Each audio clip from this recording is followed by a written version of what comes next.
UIC. Freedom the people of Hell yeah. Freedom the people of need.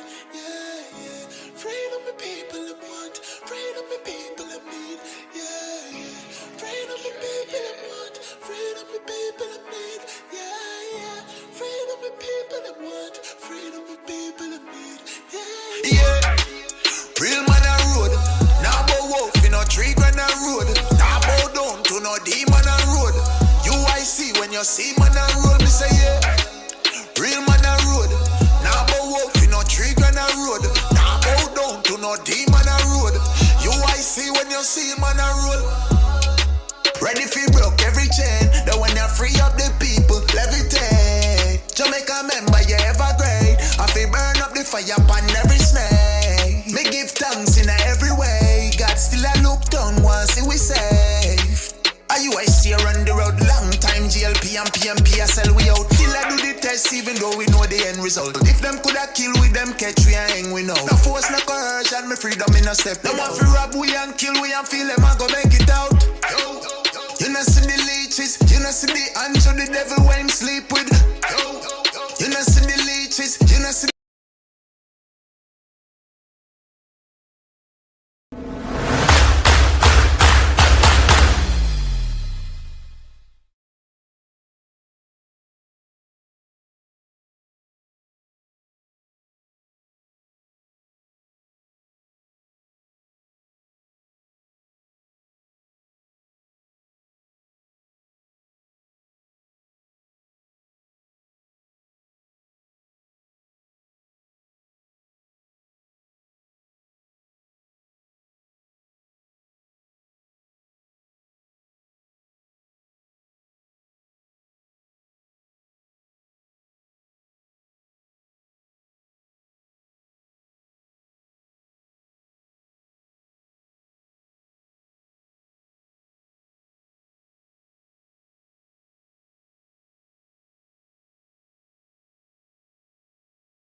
Wow. Okay. I guess you can hear me now. Let me know, please. No sound.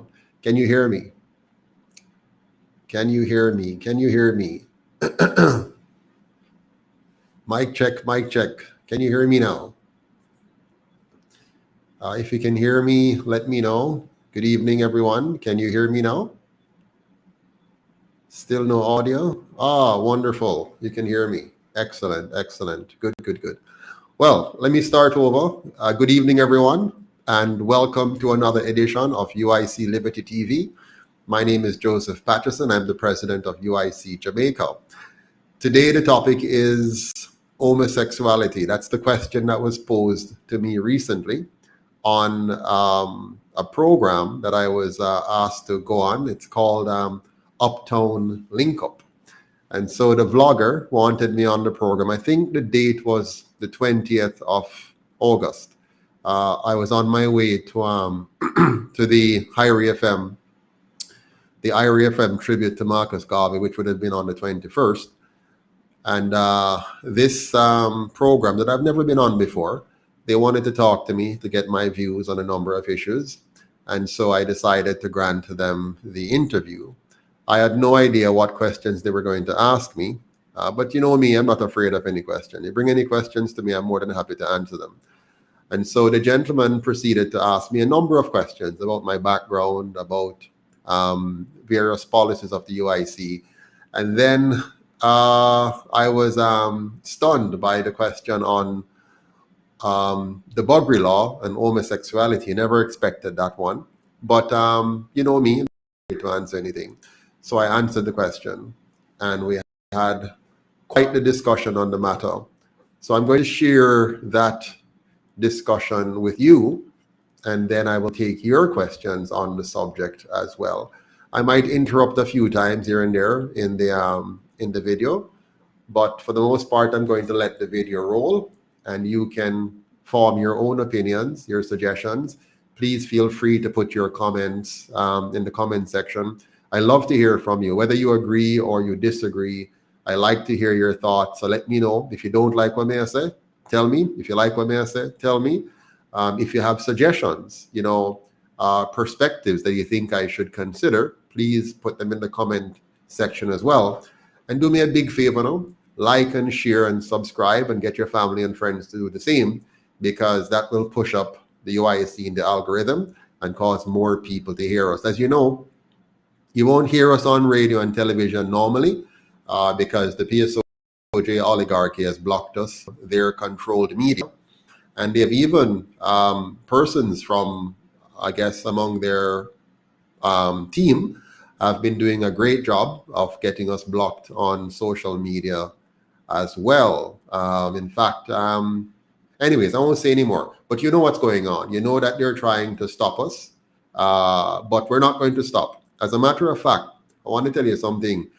September 9th, that's this coming September 9th, I will be at the Mandeville Courthouse as one part of the trial I'm facing for the Walk for Liberty, the marches that I've done back in last year, August. I was arrested and charged because I choose to walk in my own country and protest in my own country. And they arrested me for that because I led a march, I led a gathering, and all that kind of foolishness. So I will be going to the Mandeville Courthouse on the 9th, and I'm hearing some rumbles that a number of persons are organizing to be there.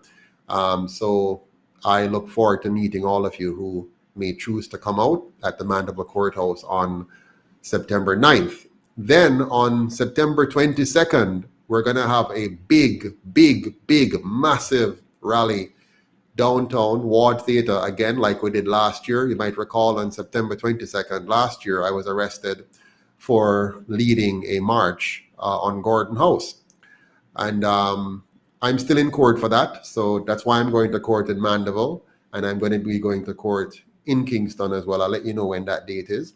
So on the 22nd, we're going to have a mass walk and rally as we push the agenda for good governance, for liberty and justice for all. We're very concerned about what's going on with our teachers. Many of them are choosing to leave the country because of the low wages and bad working conditions and all kind of challenges. So we really want to put the government on notice that, they need to step up and fix the problem, or we the people will have to fix it for them. So look out for that, and please, do come out on September 22nd, Ward Theatre again, 9 a.m. That will be the first year anniversary of our march on the 22nd of September 2021. But good night to all of you. Joshua Taylor, good to see you on. Poshan Elliott, Trudy and Mackenzie, good to see you. Jasmine Powell, greetings, good to see you. Lion Rule the Jungle, always there. Always good to see you on. Bruce Davis, Roland Forbes, all of you. So very happy that you can make it tonight to listen to this very important topic. So let's move now into the subject of the question of homosexuality. And let me say this before I go to the tape. You need to understand the UIC's position. We're very, very focused on ensuring that we are a conscientious rights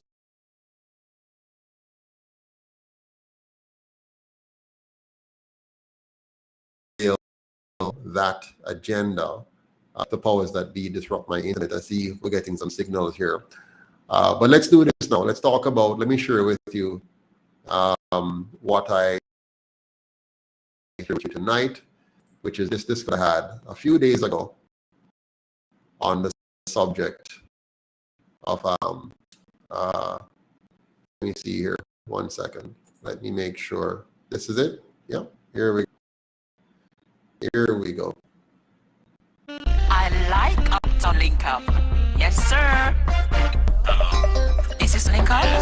Oh, best program ever.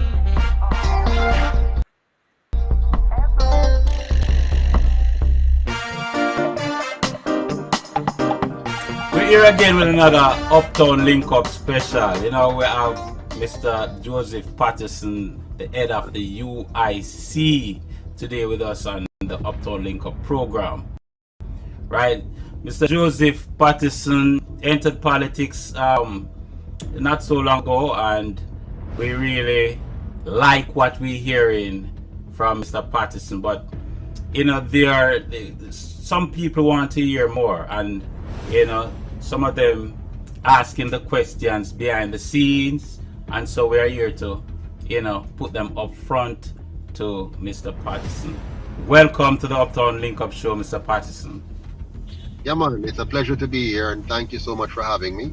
I'm looking forward to the discussion and to answer any questions you might have. Mr.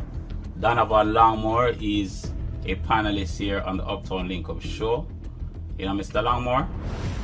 Yes, good evening, greetings, ladies and gentlemen. Glad to be here, be a part of this forum, because we do really need a change. So let's work and see what we can do to make a difference.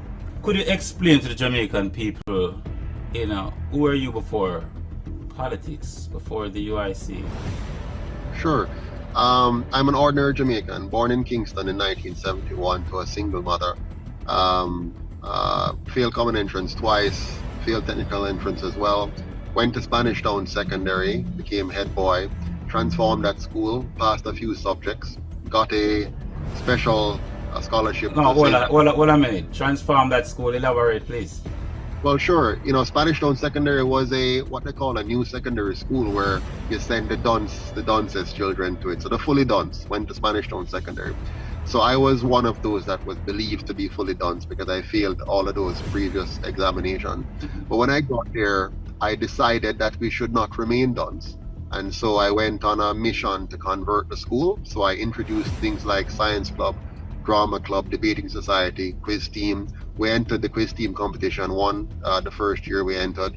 So I really changed the behavior, the mindset of the students, and brought us up to a different level. And so the school has not been the same since. So I was head boy as well. So when I left Spanish Town Secondary, I went to Stats. And similarly, I transformed that school as well. It was a good school long before me. But at that school, I showed them that somebody can come from the secondary school and do very well. So I became head boy there as well. I founded the math club, led the junior achievement to one of its first wins, and a number of other things. I graduated with full scholarship to go to UTech to study engineering. And having completed engineering at UTech, I worked as a teacher, teaching math, physics, and engineering science at Kingston Technical, and then became instrumentation manager, assistant manager at Sugar Company, and then migrated to Canada, where I became a CPA and rose up the ranks from the bottom to becoming director of finance in the government, and later on chairman of the board for Oika Credit, $146 billion, what they call them now, social investment impact fund in the Netherlands. And then I returned, in between all of that, I returned to Jamaica with my family in 2011.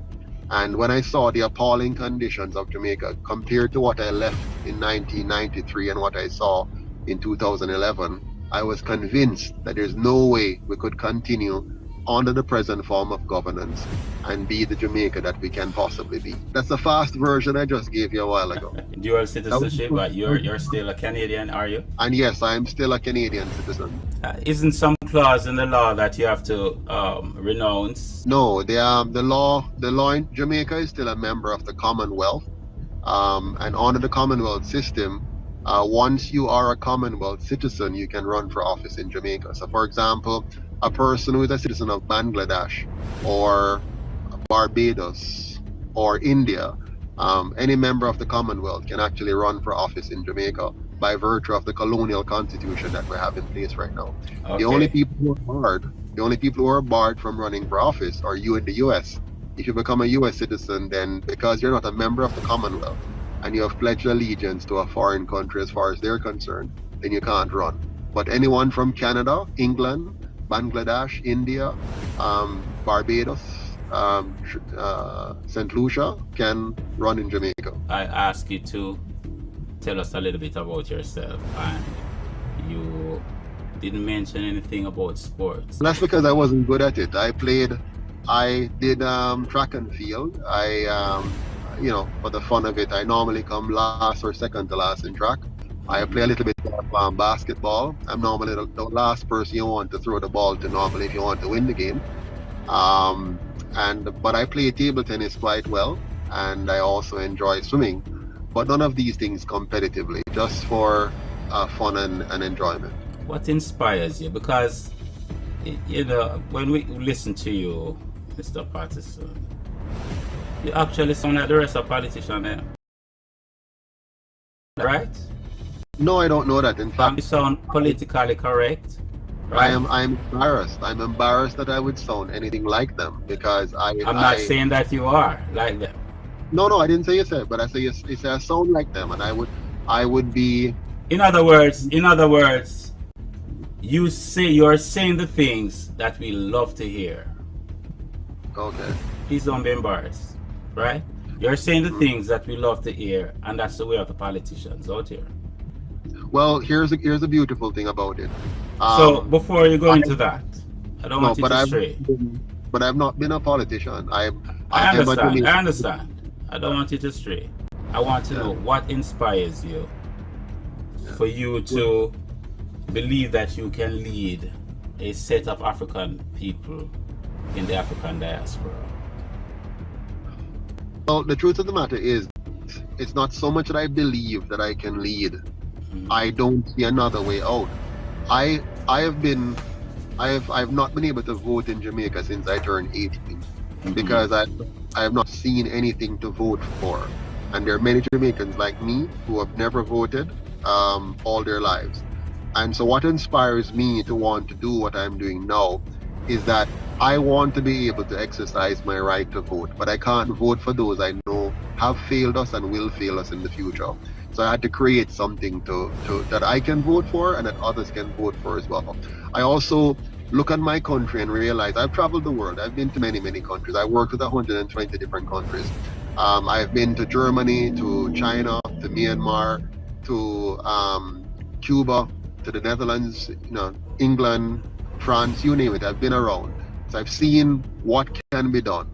And I believe Jamaica is one of the most backward nations on the planet when it comes on to good governance, when it comes on to designing a country that actually benefits the people of the country as opposed to benefit a subsector of the country. And so I want to inspire, manage, and implement change that will give us a Jamaica that is safe, that is clean, that is orderly, where everyone away can live, earn, and retire with dignity. And that's never going to happen if we continue on the same trajectory we've been on for the last 78 years. You seem so polished. Do you see these words that they call bad words as really bad words or expressive languages? For me, I don't see any value in using that language. Like, I don't see a value in it. I believe a person must be free to express themselves in the way that they think best and their ability to do so. I also believe in us being responsible and respectful to each other. For me, I don't see why I need to tell you a bad word or why you need what they call a bad word.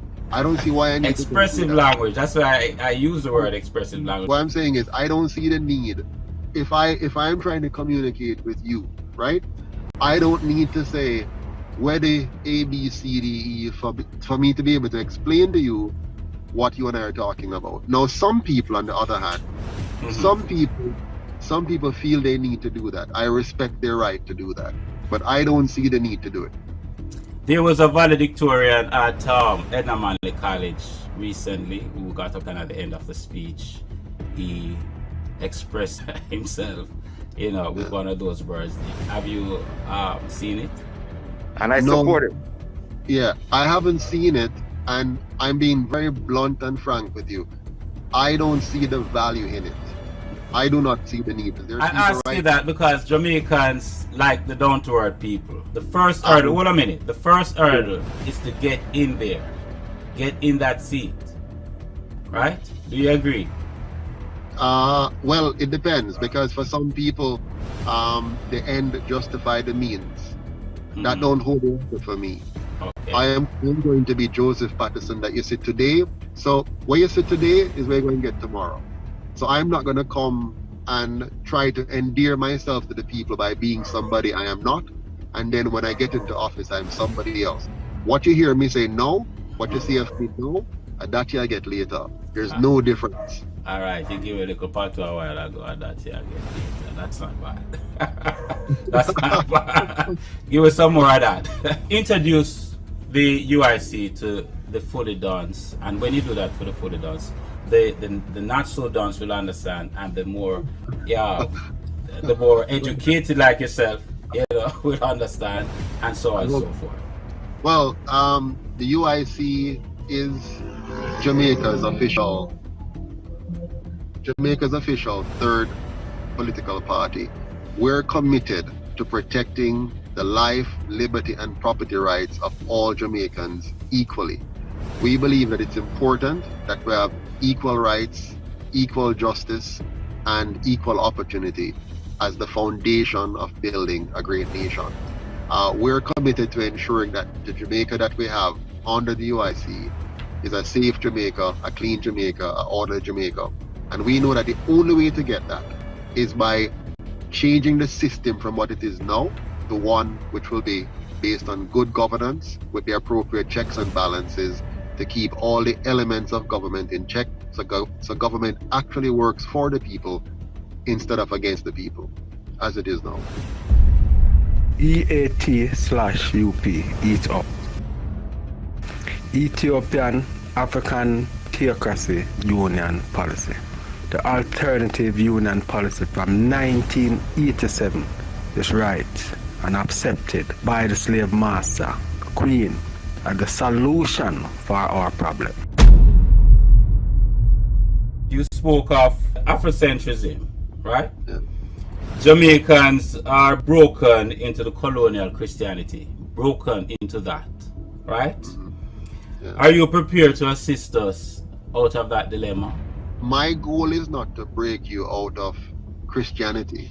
My goal is to open the Jamaican mind to understand the importance of individual liberty and personal responsibility, and by extension develop a clear understanding of the need to trade value for value as opposed to expecting handouts or expecting somebody to do for them what they ought to do for themselves.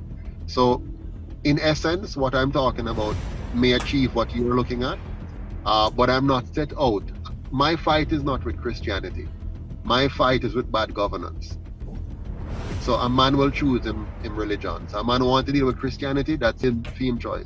He want to be a Rasta, that's him choice. As a matter of fact, the UIC has been built on the idea of unity. So we don't try to sow any seeds of division, whether it be religious or racial or classism. So what we do is to teach the Rasta, the Muslim, the Christian, the atheist, to focus on one primary thing. How do we defend your right to be you? And make sure that you have the right, the freedom, and the environment to achieve your full potential. Why are you choosing democracy to be your operating system, though? Well, I've not chosen democracy because democracy is a dangerous thing. Democracy is mob rule. So what I'm focused on is republic. And by republic, what do I mean? In a republic, you protect the individual's sovereignty. You use democracy as one of the tools to make decisions at certain level. While in a republic, you codify certain things in the constitution that are unquestionable. So no democratic action can change those. So you want to protect the man's right to him life, to him liberty, and him property. And no government subsequently elected must be able to use the so-called democratic vote to overturn that. So for example, in our system, no prime minister could have enforced any kind of medical treatment on everybody because that would just be unconstitutional without question, for example. So we're going to protect your basic rights, and then you use democracy now, democratic processes, to make decision like which side of the road you drive on and where to put up a street sign. They do not apply democracy to people's personal rights. Those must be encoded, entrenched, and never be in any shape or form challenged by anybody you elect into your government. Have you ever studied anything about communism? Absolutely, I've studied all of them. Communism, socialism, capitalism, and variations of the same. All political systems fall into two classes. There's only two classes. Either you respect the rights of the individual or you don't. Those are the only two classes. So whether you call it communism, socialism, or capitalism, you need one test. Does this system respect me as a sovereign entity or does not? If it respects my sovereignty as an individual, then that's the system I am for. I'm asking you these questions, Mr. Yeah. Pattterson, because we have a big brother, our uncle, across the waters there, who seems to be managing our affairs covertly, right? And you came into politics with actually the same kind of system. You mentioned democracy. You're using... No, you mentioned democracy. I just responded to you. No, I'm going to use democratic processes. So for example, democratic process is where you have a group of people voting on an item as opposed to a dictator dictating it. Our system of governance is one that is a republic.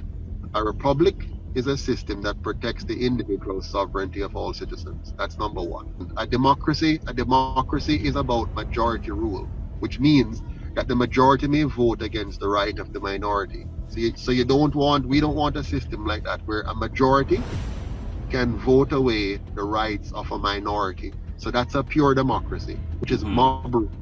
What you want is a republic. In a republic, you're ruled by the rule of law. So the law says that your fundamental rights are enshrined and untouchable.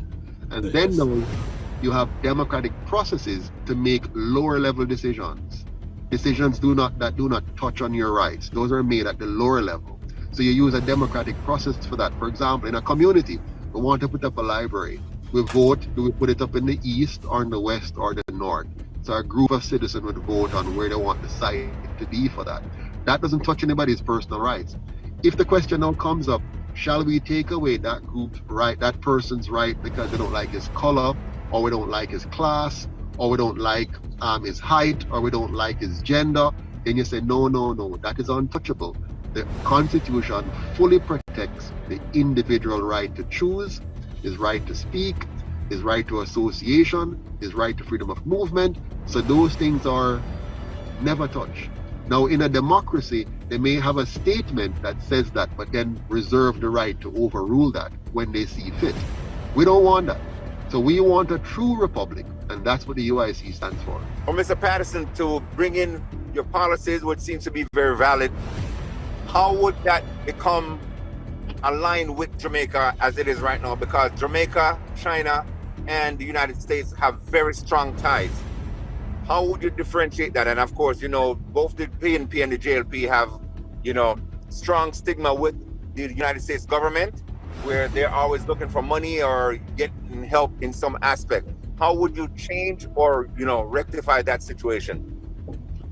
Well, the first thing we're going to do, the Jamaican people are going to rectify that by electing the UIC, which is a very different platform.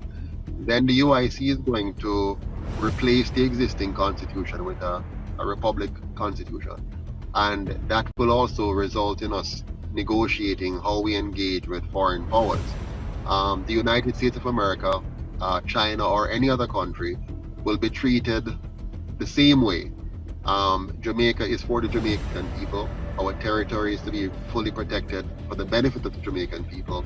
And all treaties that we enter into must be ones that respect the rights and freedom of the Jamaican people as individuals and as a collective.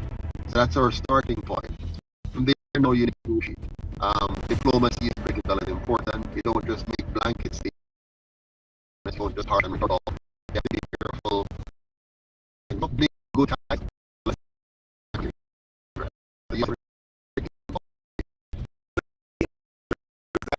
Ambassadors and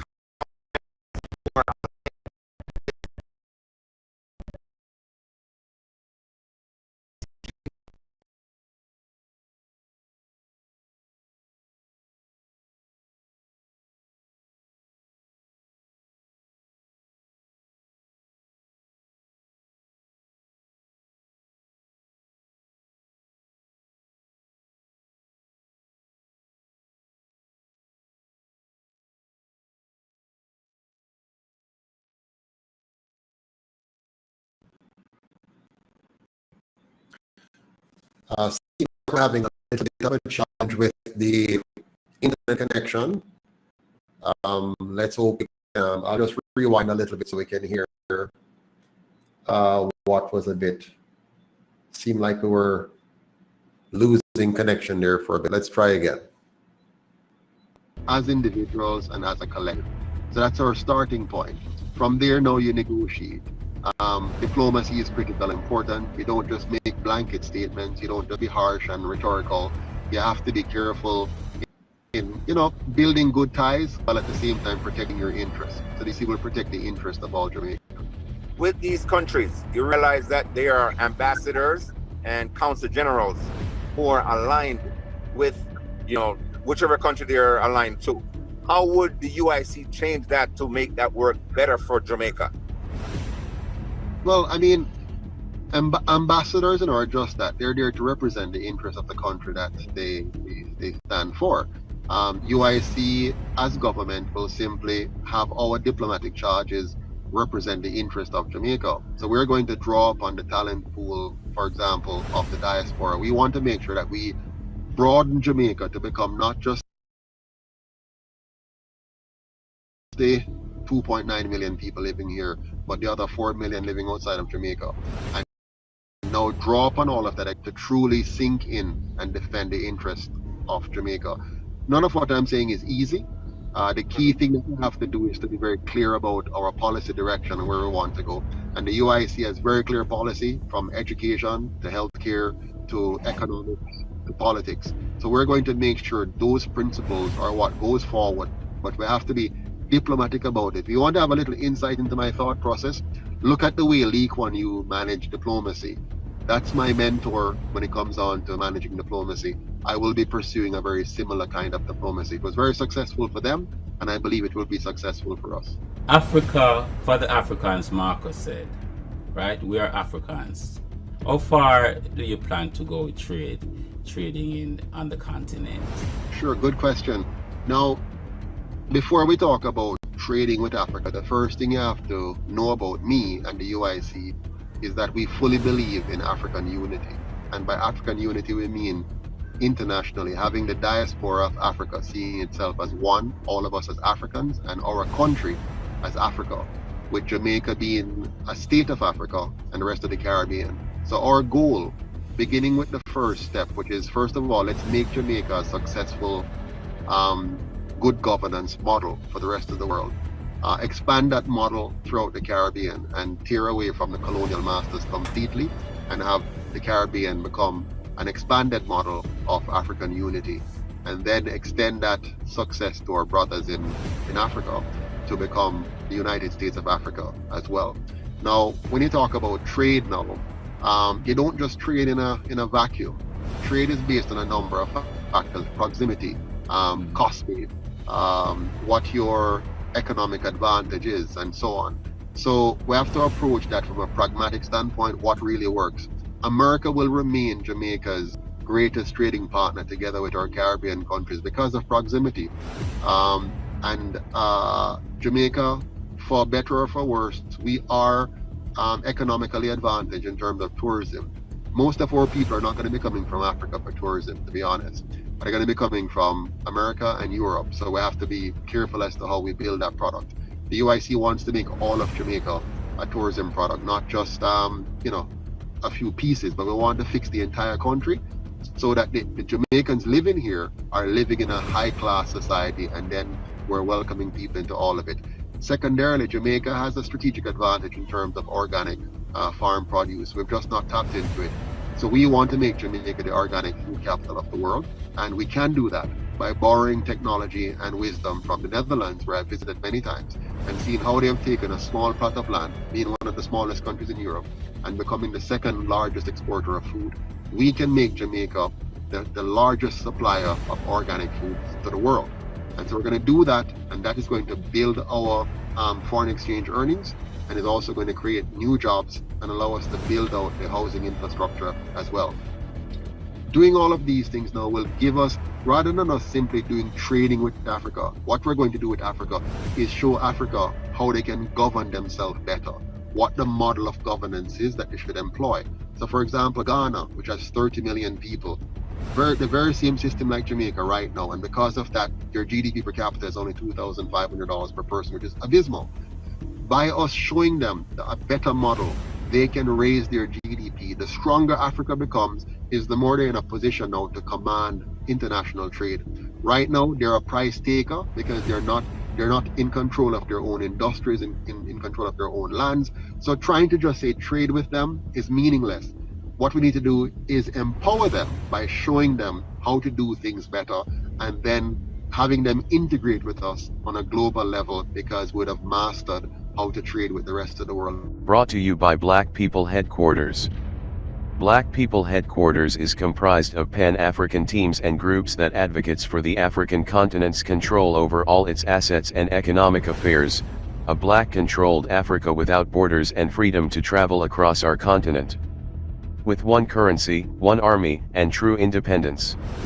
Black People Headquarters also advertise products and services for radio and television as we do for social media. Call, text or WhatsApp us at 1-876-478-9357 or email us at cantroman1234@gmail.com. We also implore you to endorse the Machiavellia Foundation programs. Thank you. Not just say trade like that. Yes, we can trade, for example, intellectual property. We can trade in, say, entertainment and sports. There are a number of things, but you're going to be trying to force it, while Africa itself isn't in command of its own trade. So it's emotionally nice to talk about it. It feels good to say it, but I'm very pragmatic, and I don't want to give us a false expectation. Our first trade is going to be with the countries closest to us. The primary trading partner is going to be the US, because they have a huge market that we have not tapped into. For all the years we've been next door to the US, we continue to trade at way below our trading level. I don't think the United States is going to like everything that you want to do. It might go against their interests in some ways. The United States every country operates overtly manage Jamaica, right? Yeah. Do you think that there will be a stumbling block somehow into your way?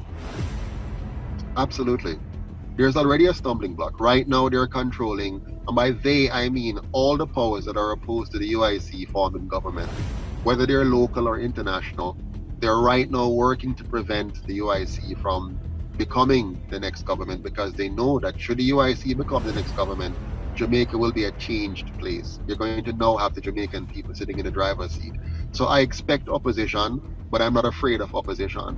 If I'm not opposed, then it means what I'm doing doesn't make a difference. So, if you're going to be a great athlete, you talked about sports earlier, if you're going to be a great athlete, you have to overcome a lot of opposition, even the ones mental in your mind that is trying to stop you from getting up early in the morning and doing the workout you need to. If the US...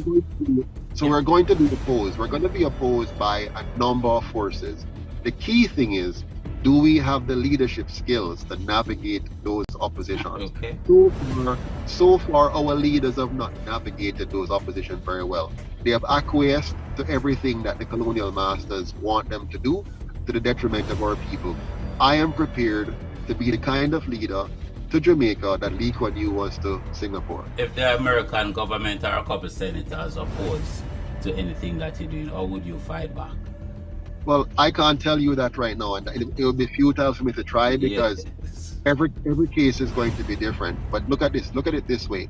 A small country the size of St. Thomas, having 5 million people, 5.5 million people, have been able to raise their GDP from $550 per person to now 65,000 per person, with the USA being fully present and able to derail them. If they can do that in 25 years, we should have been able to do it in 78, and we have not. I, Joseph L. Pattterson, as president of the UIC, will lead Jamaica to do that in the next 10 years. How do you see the standard of tertiary education in Jamaica? Absolutely abysmal. You can tell how good a country's education system is by looking at its productivity. Jamaica's people, we are currently outputting a GDP per capita of between 5,000 and 9,500 per capita per year. That is incredibly small, and that is a reflection of our education system. From basic school to primary to high school to tertiary, we are not producing high quality graduates. We're producing imitators of other men. We're producing regurgitators of information. We're producing people who can swat and pass exams. We're not producing innovators, creators, and inventors. A UIC government is going to change the kind of education system to move away from simply passing exams to acquiring competences and demonstrating those by way of production and productivity. Big companies in Jamaica, the Digicel, the Cable and Wireless, the JPS. Yes. Most Grace and all Jamaicans, them. yes, most Jamaicans right now are assuming the position of being a slave because they are losing more than half of their salary to these companies and can't go on with the little 2 pounds we're leaving at them pocket. How would you combat this kind of thing, knowing that these big companies are the ones who support parties like yourself? Are you going to take funding from these companies? The UIC's model for our own governance as a political party is to get our funding from the Jamaican people. So we're funded by the small man. So individual donors giving $1,000 a month Jamaican, $25 a month US, $10 a month US, and so on. So we're not funded by the PSOJ oligarchs. They fund the two major parties. They have no. Are you saying you won't take any money from them ever? Well, what I'm saying is, if they were to try to fund us, they would only be able to do so on our existing platform. So anybody who is giving us money that says we need to change what we're about, we will not be taking a single dime from them, whoever they are, whether it's $1 million US or $1. So we're not going to be controlled by the PSOJ elite. In fact, our proposed model of governance when we take over will be a 100% publicly funded system. So you'll no longer have the moneyed elite being able to control the government by virtue of controlling the electoral process.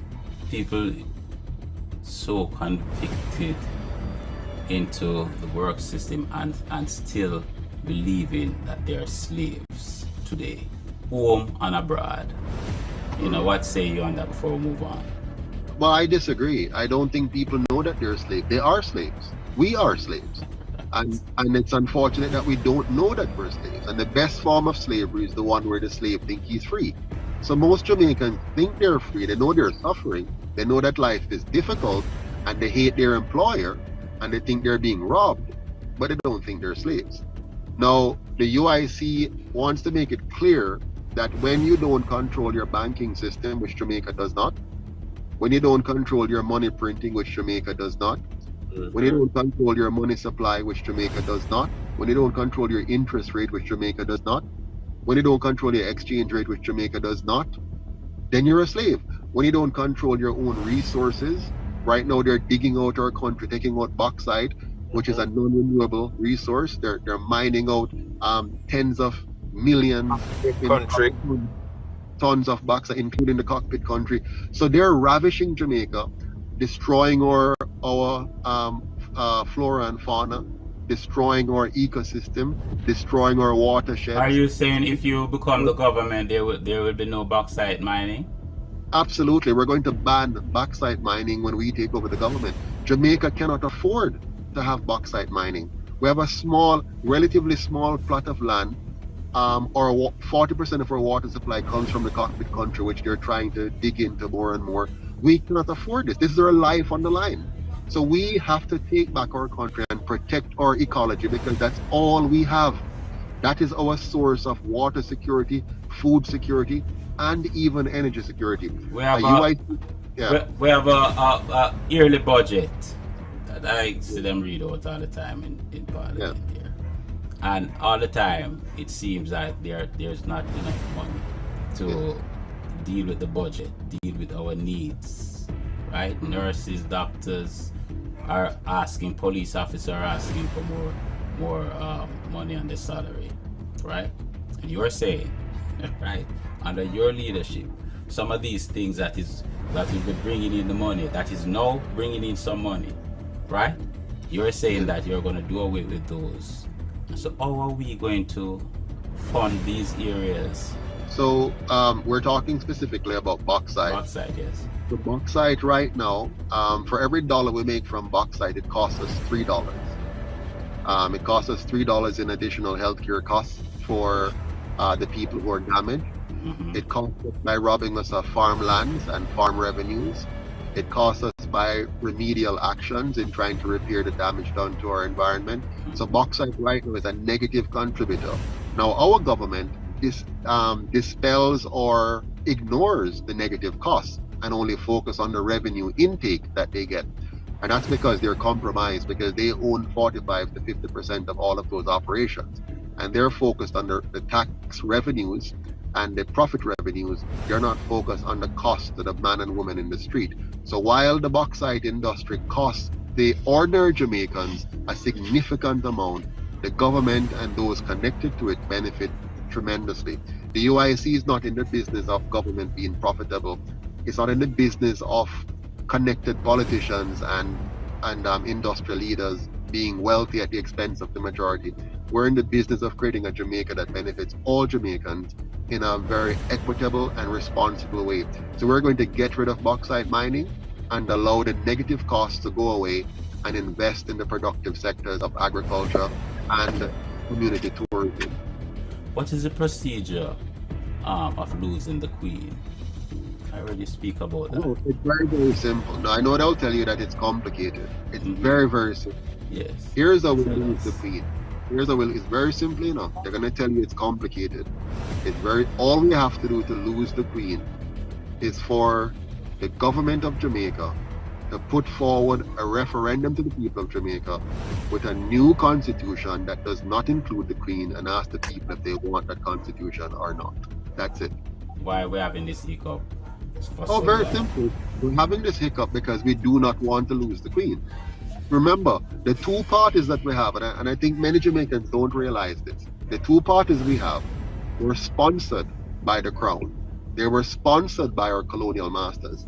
They were used to get rid of and replace the Marcus Garvey People Political Party, which was the only true indigenous party of Jamaica, the only true grassroots party which was there for the black man, for the African. And they worked together. The Gleaner Company, the Crown Governor, the PNP leadership, and subsequently the JLP leadership, they all colluded and worked together to get rid of Marcus Garvey and to get rid of the PPP so that they could give Jamaica a fake dichotomy, so that we can now be divided and fight between these two parties, thinking that we're fighting over something good, when all we're doing is fighting each other, being distracted by them, so that the colonial powers can continue to extract their wealth from us. So for the last 78 years, they have been systematically tricking us, stealing our wealth while pretending to give us an option to vote for one or the other of two parties which are simply two sides of the same coin. In Jamaica, the homosexuality is against the law. Are you willing to assist us, the people, that is, to continue this policy of having this practice against the law in Jamaica, and or fortify these laws so we can keep them forever? Would you assist the Jamaican people in doing this, or you just leave it alone? No, I don't think we need to say assist the Jamaican people. The Jamaican people are not asking for assistance when it comes on to the matter of homosexuality or anything like that. Matter of keeping the laws. No, what the Jamaican people want is a Jamaica that respects the rights and freedoms of all Jamaicans. They don't want any law that segregates or separates or by any particular group of persons. When it comes on to your right to choose what you want to do with your life, with your liberty and your property, a UIC government making a new constitution will do just that. Well, you sound like America, right? That's enough. If that's what it sounds like to you, but listen to me. Brought to you by Black People Headquarters. Black People Headquarters is comprised of Pan-African teams and groups that advocates for the African continent's control over all its assets and economic affairs, a black-controlled Africa without borders and freedom to travel across our continent. With one currency, one army, and true independence. Black People Headquarters also advertise products and services for radio and television as we do for social media. Call, text or WhatsApp us at 1-876-478-9357 or email us at cantroman1234@gmail.com. We also implore you to endorse the Machiavellia Foundation programs. Thank you. UIC's position, which is the position of all well-thinking Jamaicans, is to have a constitution that protects the right of every person to their life, their liberty, and their property, provided they do not use force or fraud to infringe on the life, liberty, or property of anybody else. We will not have any laws that single out any specific group in Jamaica for any special treatment, whether the special treatment is to ostracize them or the special treatment is to give them special rights. All Jamaicans will have the same rights, the same freedoms, the same set of responsibilities, and all will be held accountable for how they use those rights that are granted to them.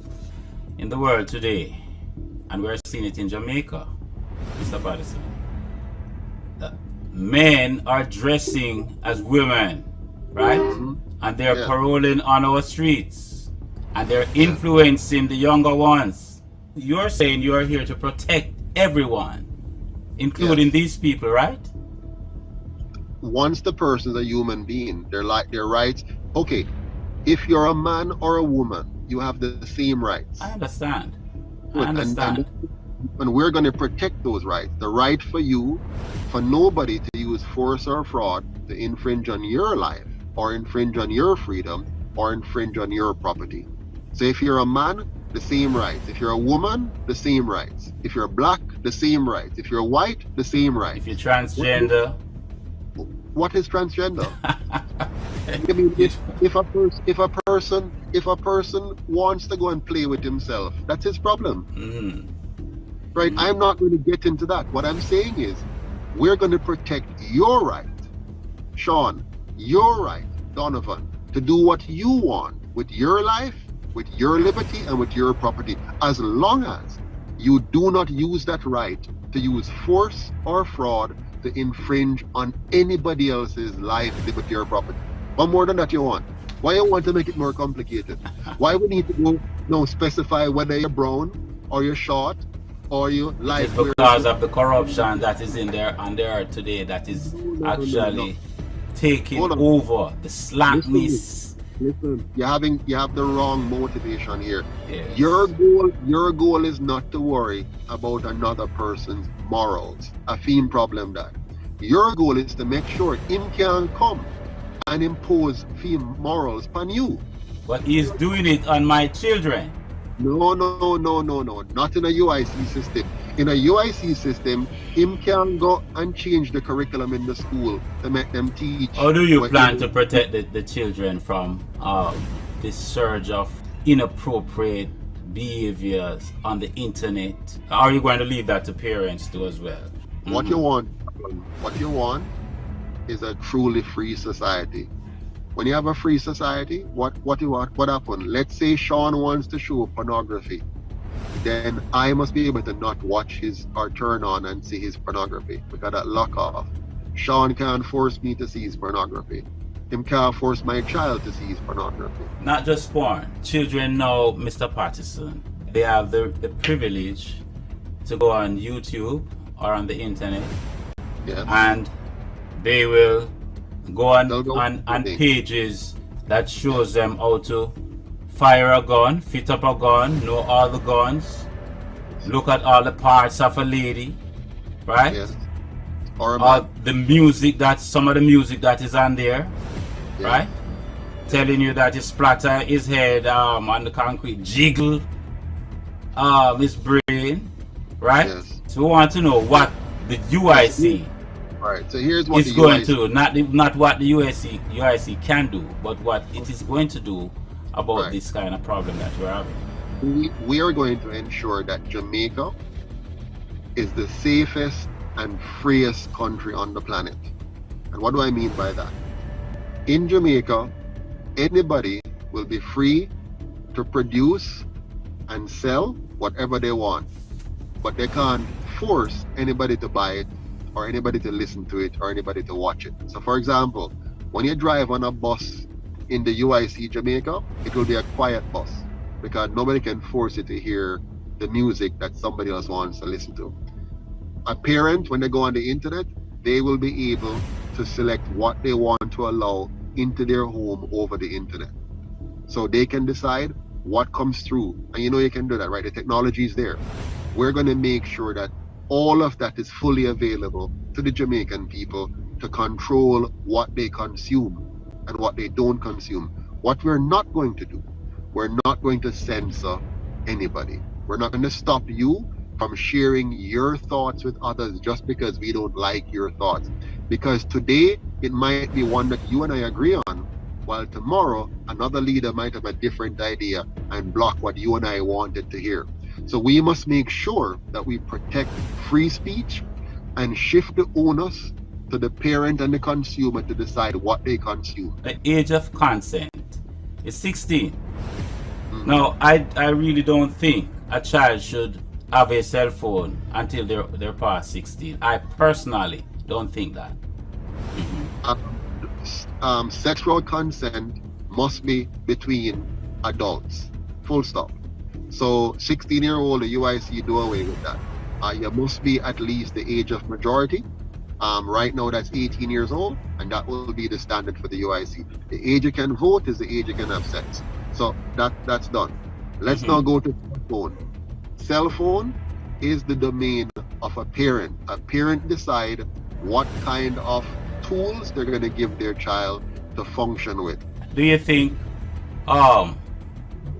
taking cell phones away from kids would do Jamaica any good? The UIC comes at this from a different No, forget about the UIC. I'm asking you something. Do you think removing cell phones from children under the age of 16 or say 18 would do any good for children in Jamaica, or would do any good for Jamaica in the future? My concern is with protecting the rights of the citizens. What is good for Jamaica is that we protect the rights of every citizen to make their choices and to live with the consequences of those choices. It is not the role of government to make choices for the Jamaican people. We are to protect the rights of the Jamaican to make their choices. A parent must be responsible for their child.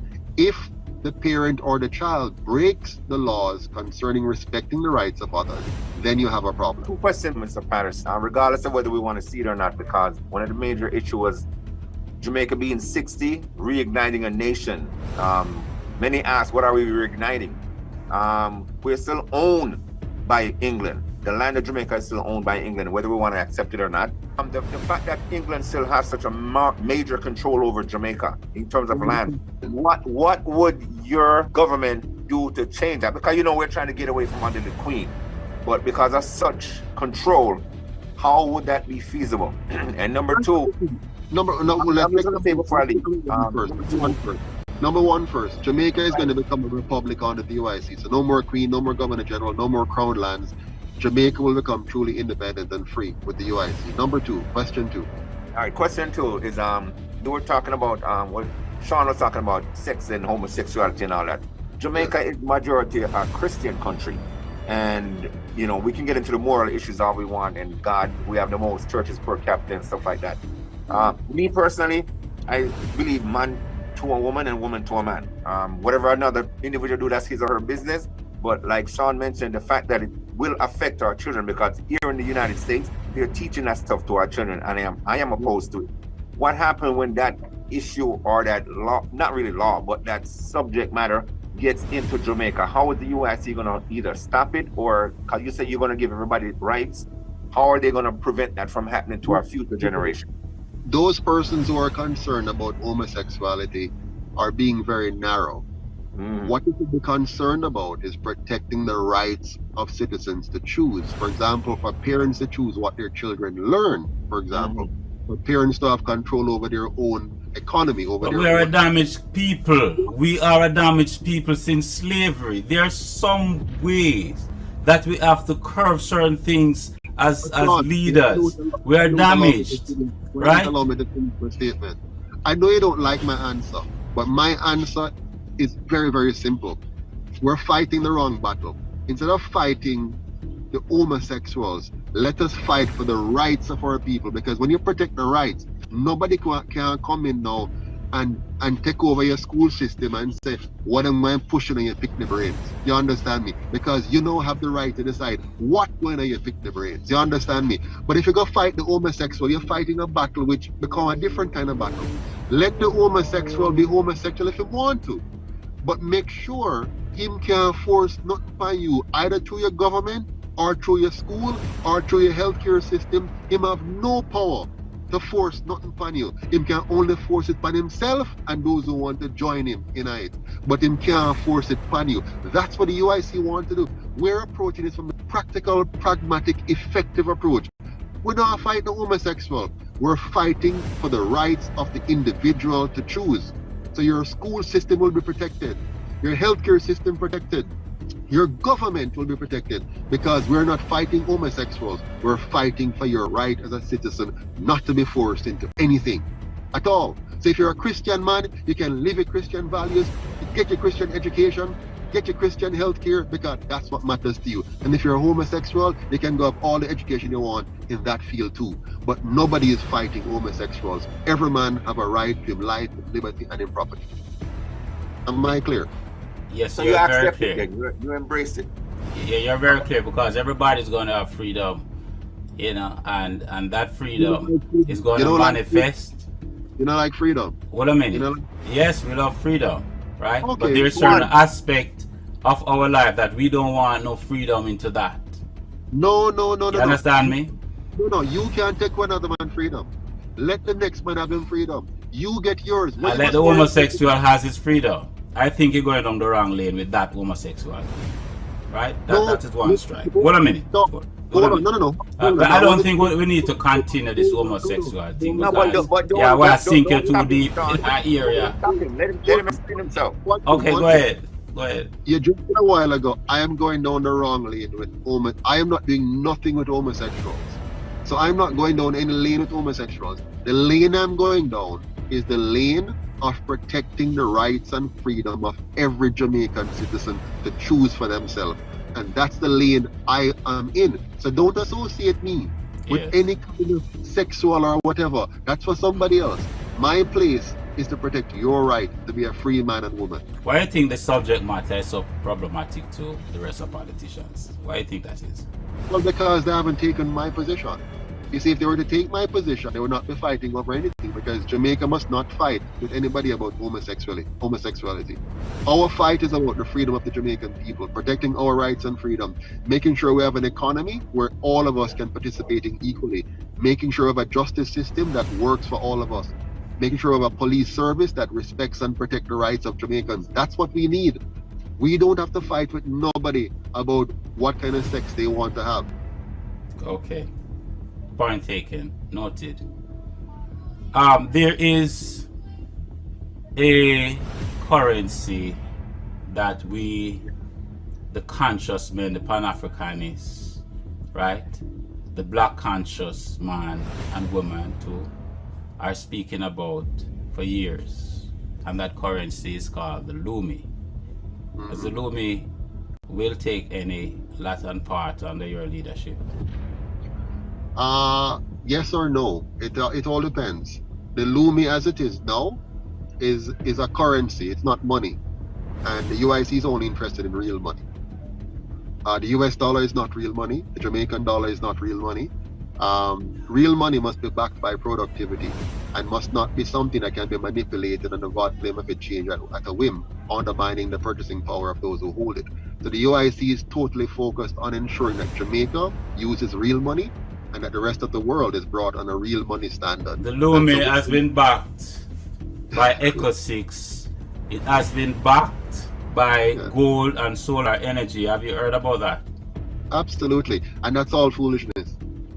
Okay, tell us, explain to us. Yeah, it's very simple.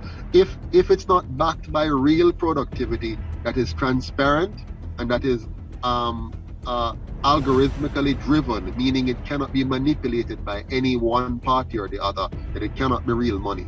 So until we have real money, whether you call it Lumi or you call it Bitcoin or you call it cryptocurrency or digital currency, until it is real money, which means it must not be manipulatable by anyone, it must be backed by the productivity of the people who use it. So you're saying it is in the same position as the US dollar? Absolutely. Except that the US using the US dollar. The US dollar, like all other currency, is fake money. The difference with the US dollar is that it has reserve status because of agreements made by some people to make it that way. So the US dollar is an unfair advantage over all other currencies. But all currencies are fake money.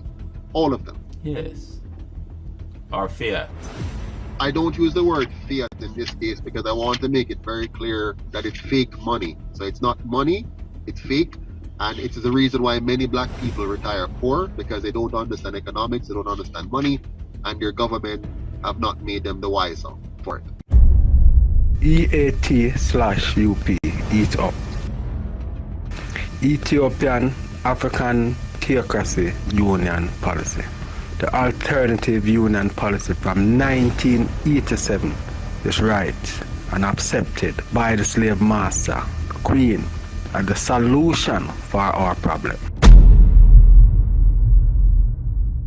Are you going to transform the curriculum so the younger ones who are coming from a basic school level know the checks and balances of money? Absolutely. We're going to make sure that we have the UIC has an education policy called the Learning Enrichment Advanced Program that has 3 elements. Element number 1 is to make sure the child understands his mind, body, and personality or character so that he has full charge of himself, both mentally and biologically. Number 2, we're going to make sure the child understands human behavior, human relationships, how to build good personal, family, community, and business relationships. And number 3, the child must fully understand money, monetary system, the science of money, how money works, how to make money work for them instead of always working for money. And then we're going to link to all of this. These are the 3 core subjects, not math and English. Link to all of this now. The other subjects taught interdisciplinarily so that the child knows how to apply the knowledge versus simply regurgitate it. So we're going to create innovators, inventors, creators, problem solvers as opposed to exam passers. I agree with you 100%. We should learn who we are from a very, very tender age, right? Yeah. Yes. The men on the corner, right? When Yes. our parents leave to work and they know they're going to be late or we're going to be early from school, coming home from school at a certain time, they will look at the man on the corner and say, make sure say him staying at the yard.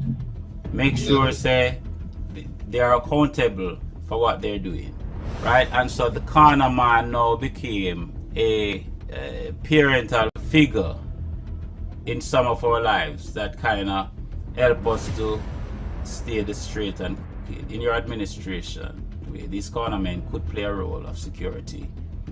Would you allow any idea of such? I have to be careful in my answer of that because it's not the role of government to decide if the cornerman is going to help out or not. The role of government is to make sure that we have a good policing service that protects their right, legally protect the rights and freedoms of the citizens, and to have an army to protect the borders so that Jamaica is protected from the influx of bad elements.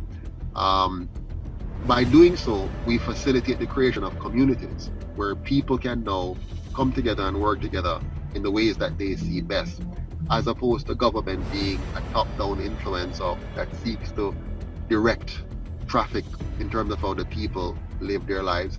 We want to make sure that the students are properly educated, parents are properly educated, and the community has the facilities like a community center, proper parks, proper playgrounds, so that people can now build their communities and become as together as they wish, or less than together, because sometimes people make choices. So the corner man is something where I want to leave that to the citizens, but ensure that the citizens know that the state is behind them fully, with proper security and proper public facilities for them to work with. Carry home to the idea of self-reliant communities. Very simple. It's not even open to the idea. We have to become self-reliant as individuals, families, communities, and a country. So we have to find a way to make sure we can provide for ourselves properly. Will your administration go home to a new industrialized program? The Jamaica that we're going to create is one that is going to spur and inspire people to be creative and innovative. So by default, you're going to have a new industrialized program, if you will, coming from the people because of your government, providing them the kind of environment to innovate and create. Sometimes you might create an environment, and the people don't read it and say, boy, They will read it. This environment is... No, in Jamaica, if you look around Jamaica, our people, we're fighters. The only thing holding us back in Jamaica is our government. So I said that because it's nice when government can show the way and say this is what can happen, and so we're going to start this thing. And we are going to show the way in some degree, but I also want to let you know that we have to move away from the model of the big government gatekeeper, because that's what's killing Jamaica. Politicians gatekeeping all of the industries and killing them. They gatekeep banana, they kill it. They gatekeep sugar, they kill it. They gatekeep coffee, they kill it. They gatekeep tourism, it gets sold out to some private interests. They gatekeep the telecom sector, it becomes monopolized. They gatekeep in energy, we end up with a energy monopoly and high prices for energy. So we have to be careful how much power we put in the hands of government. I want a Jamaica that liberates the people and give them the power to create to the nth degree, because their government facilitated them rather than oppose them or seek to control them or monopolize them. We want people like you to come back, Sean, and not have to beg me as Prime Minister or some MP or some whatever to give you a blight or let you through the gate. We want you to come back to Jamaica, and the way the country is set up, you can just drop in and bam, innovate and create something and test it in the market and go out, as opposed to government nothing. Well, you have to come talk to me first, and the boss, and me have to sign off on it to the boss and whatever. We have to stop that. It's killing Jamaica. I want to open up Jamaica to the 4 million diaspora out there. They're going to come back. They're going to create educational product. They're going to create new industries. They're going to create new sectors. They're going to explore new ideas. They're going to bring new technology in. They're going to create new partnerships. But if we have government as this controlling rod that is just always trying to control everything, we're going to lock out a lot of people, and that's why Jamaica is behind. Let's open up the country to all Jamaicans, home and abroad. Thank you for the time spent. Hopefully. All the best. All the best. All Have right. a wonderful day. Yes, man. Thank you. Good. Thank you very much for your time. And there we have it. Mr. Joseph Pattterson, the leader and president of the UIC. Now we're here at the Uptown Link Up and the Black People Headquarters team. So thank you for watching again. It's the Uptown Link Up show. Peace out. Wow, there we were. I hope you enjoyed what you saw just now. And I know you have questions, and you might be answers. And so I want to take the next few minutes to questions. Any questions that you might want to share. I hope you so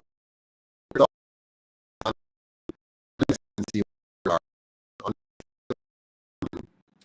how do you rate my response? Give me a 10. You thought it was an excellent response that resonated with you.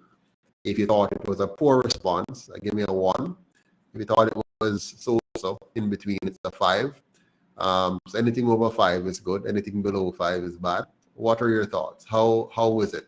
Do you think that I should take a more aggressive approach to the subject of homosexuality, or do you think the approach that I'm taking is appropriate, is to focus on protecting our rights, all of us? And instead of us fighting a battle with homosexuals, we fight a battle for our rights and freedom, which would mean that, for example, in our school system, nobody gets to go in there and force any particular agenda on our students. The parents get to choose. So if the parents don't like what is being brought in to one school, they have the freedom to switch.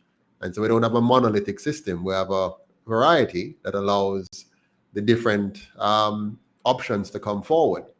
I strongly believe that if we put the responsibility in the hands of the Jamaican people to make the decision and not have government try to force any particular view upon us, I think we'll be better off. So the country will not be stigmatized because we're not fighting anybody. We're fighting for freedom and liberty. And our people will not be forced because they will have the power in their hands to choose what they do. So I'm seeing some feedback here. Seems as if the majority is saying 10 or more. Somebody, Kamari, you're very funny. You said 20. Thank you, Lion Rule the Jungle. And I see Mitzi, Lauren saying excellent. I see NS saying they drove through Prince Edward Island and there was no trash anywhere except in trash bags and trash cans. Yes, NS, that is what I want to create in Jamaica. I want to make Jamaica the cleanest country on the planet. And by clean, I mean both clean in terms of cleanliness and clean in terms of lacking in corruption. A clean government, clean street, clean environment. I want our environment to be clean from pollution as well, by getting rid of bauxite mining and replacing that with organic farming on a mass level in a very high technology way that ensures we're maximizing all the tools we have to have quality food products that we can share with the rest of the world. And I want to make sure that our water is kept pure and that we harvest more of it. And I want to ensure, as a matter of fact, I tell you something I'm going to do. When we're elected, we're going to, instead of those mud lakes that they have created, those infertile lands that they have created by dumping all of the what's left of the bauxite production into these mud lakes that then sits there, you can't grow anything in it. What we're going to do is turn those into solar farms. Hi, Andrew, you can borrow that one too. Andrew Holness, you can borrow that one. We're going to turn the mud lakes that are there. That's when the dust blow, it's dusting up the people and affecting our environment. We're going to cover those with a solar farm facilities so that we can capture energy and at least use that space to begin to remediate some of the damage that has been done over the 78 years of the two major parties. Thank you for the 10. Unity, thank you for the 8. Rohan Graham, thank you for the 10. Alan Scott, thank you for the 8. The 8, okay, thank you. It looks like, is that 8 or 8.8? Lion Ruler Jungle is giving me 110. Jamie H is saying 10. Yeah, real general, Mr. Pattterson, cool guy, thank you. Carol Spence says 10. Cool guy says 10. Nezook Kamodi says, I love how you said it. You did great. Thank you so much. Jojo, yeah, 123 says, good job as usual. Desmond Myra says 10 out of 10. Bruce Davis says, I give a 7. It's hard to say anything better. I think you did good. Thank you, Bruce. And PP says 10 plus. Craig McKenzie says 10. UIC needs funding. Join the support and vote, says Alan Scott. Thank you, Alan. That is the biggest problem we have right now is funding, because we're not taking the money from the big money people, them who will want to change our agenda. We're not taking the money from them. So if them come with the money and say, here's the money, but you have to change your plans, the answer is no. If they bring the money and say, we love what you do and want to support you, the answer is yes. For example, I saw, what's his name? Adam Stewart from Sandals, he actually made some great statements today about the UIC idea. He talked about wanting to see all of Jamaica look like a tourist resort. You know, that's our point, right? That's the UIC position. So to hear Adam Stewart, who has taken over from his father, the great Butch Stewart, who has produced a magnificent product in tourism, which we fully respect. Hats off to him for being a great Jamaican who has done an excellent job.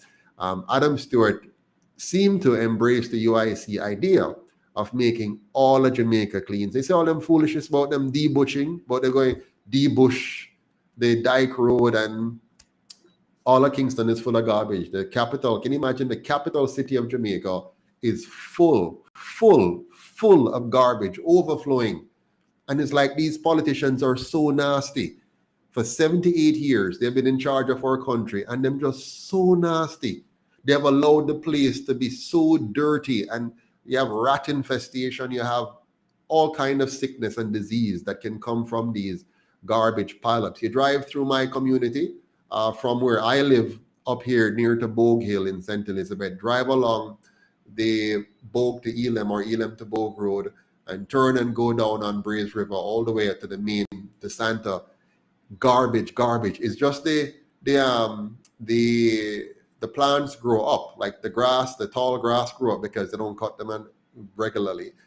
And all the garbage is just under it. So if they whenever they do the once a year or once or whenever debushing and you cut them, you see whole heap of garbage under there because they're not doing regular garbage pickup. The people are tired. The people that start to throw their garbage anywhere.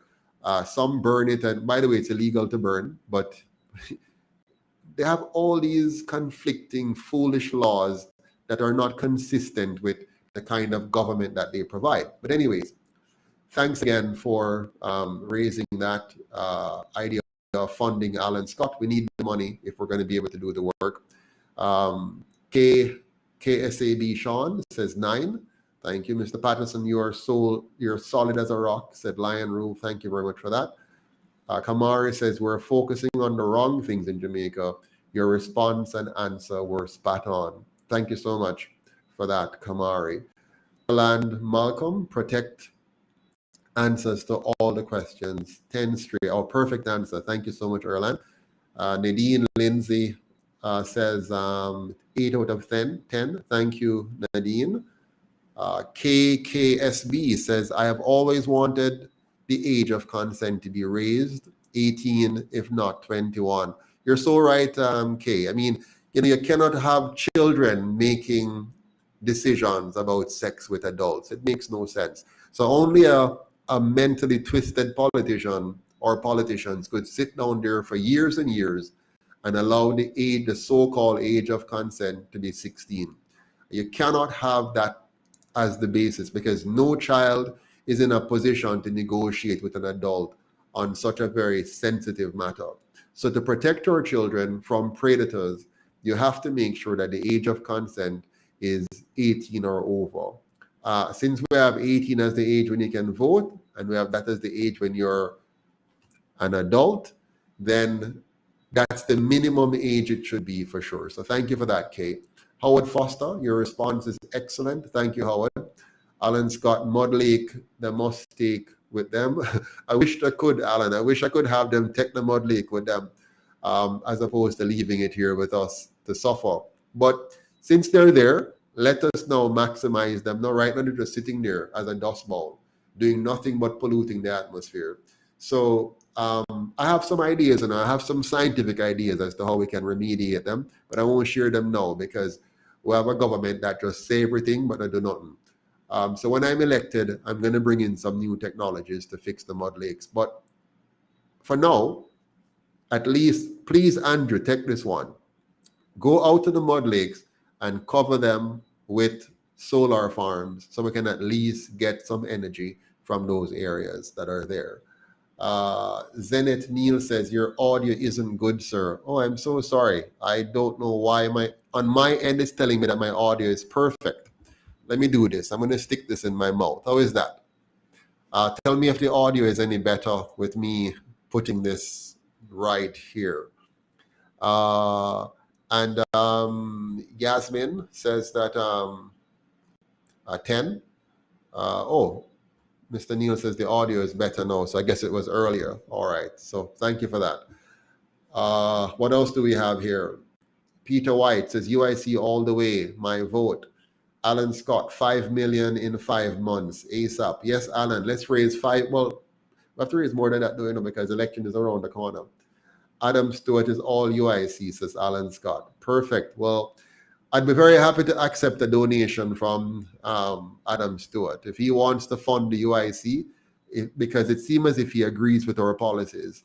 So if he loves our policies and want to make all of Jamaica a tourist resort, so that when people come to his resorts, they have no problem leaving the compound and driving through all of Jamaica and getting out of the bus into safe, clean, beautiful spaces. I want all of Jamaica. See, downtown Kingston, where I was born at Blake Road, near to Beeston Street and close to Hanover Street.